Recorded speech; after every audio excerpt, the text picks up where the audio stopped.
everybody. Welcome to the Voice of the Teacher podcast. My name is Jacob Montag, and it is my privilege to bring to you yet another topic for consideration.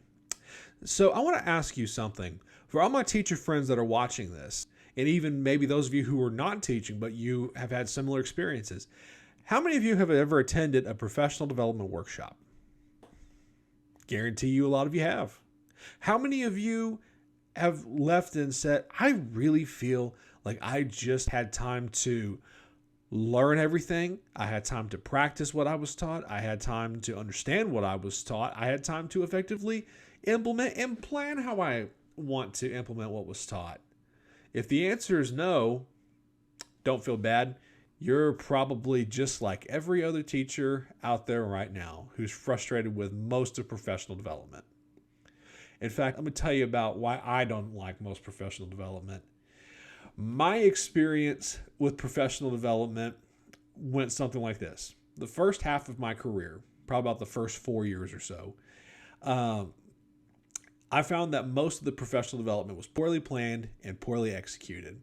I thought it was humorous that they would lecture at you about how lecturing was bad and how there should be interactivity and how there should be content-specific disciplines, yet the professional development was telling me these things was lecture-based, it was generic, and it was no interaction.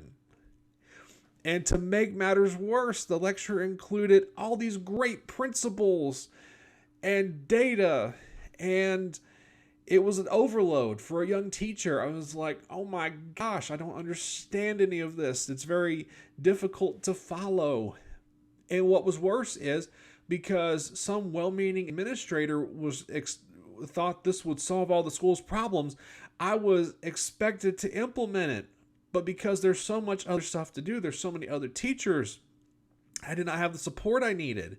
I couldn't do it. And, I actually saw careers ended that were in similar positions as me. They lost their careers over it. And so I found out that that's not the way to do things. In fact, I didn't even know what good professional development was until I joined more forward-thinking crowds, leaving aside behaviorist principles for more constructivism, which that's a very tossed about education words. It just means learning experientially. But then the more I've studied it, the more I realize this is a widespread problem that really highlights the repeated failures of the Texas public school system and why there needs to be reform, especially in the area of professional development. Think about the 1800s in the 2020s. We don't have a lot of factories anymore, but we still teach kids how they would need to be taught if they were going to go into factories. So then if we are not supposed to teach our kids this way, why are we teaching our teachers this way?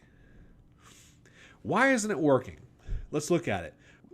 Most of the professional development is done in workshop mode.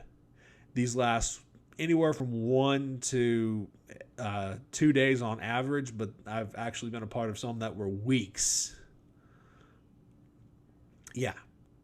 They're very generic in nature. They were very non-specific to my grade level or content. And that can't always be helped because sometimes they will move teachers from content to grade level within departments, which has been my personal experience. So sometimes that can't be helped. But by and large, it's meant to be very generic, one size fits all. There's no real learning experience. It's very lecture-based, as has been previously said. You're sitting, you're taking notes, you're expected to have a grip on it and go implement it and just be the teacher that validates why it's such an awesome program. However, most of the time people don't do that because they can't do that. There's no planning time allowed. And also, they will tell you what to do. They don't show you what to do. There's a reason why we say learning by experience works, because it involves a show me. It involves a visual. It involves modeling. Let's talk about that. So if that's what's not working, let's talk very quickly about what would make it work.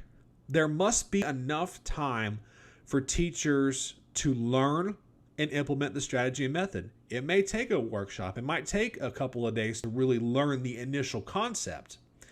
But then there needs to be adequate support for teachers to address the challenges of implementation. And also, it should not just be sit and get. There needs to be a variety of approaches. And it needs to be shown to teachers. It needs to be done through active practice. And also, it needs to be zoomed in on quite a bit. That it should be grade level, discipline, and content specific.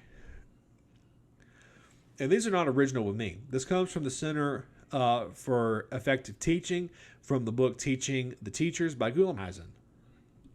These are principles that are being widely recognized as effective professional development. If students learn through experience, so do teachers. So what did I do? First, I went on a journey with my master's degree. I did not go to the traditional administrative route, even though that would have made sense to do so. And when I went on this master's degree, I very quickly figured out I'm going to have to set aside my preconceived ideas. I'm going to have to look at what I was taught and go, that was great for that time. But Jake, that's not how people learn anymore. Constructivism does work. Interactivity does work. So we need to embrace those. I created this podcast and a website to document my shift in ideology. It's called my e-portfolio. In fact, I'm using an e-portfolio to teach my current government students the same way that was used in this master's program with Dr. Dwayne Harapnik. He has an e-portfolio. That's how he teaches. I began to use online programs for creating tools for learning. This looks like Squarespace and Adobe. What else did I do? I got out of my comfort zone and admitted the old way did not work anymore. And so what am I saying? Anyone that knows me knows that I was pretty set in the old ways. And so one day I just had to look myself square in the eyes and admit that was good for that time, that was good for that season, but it just don't work anymore. So what do we need to remember? If scholars learn differently now, so do teachers. What if we keep doing it? If we keep doing it the way it's always been done, we're gonna get what we've always got: more failing schools, more failing scores, and above all else, remember, one size no longer fits all. Professional development is a journey, not a conference. So please give teachers the time and support they need. And I want to make mention that instructional leaders, instructional coaches need the time to be in the classroom with the teachers. They should be the classroom teachers' best friends. They shouldn't be hostile to the teachers. They shouldn't be ghosts to the teachers. They should be in the classrooms. I worked with one instructional coach. That was her greatest frustration. She just did not have enough time to be there because there was so much other stuff that they had to do.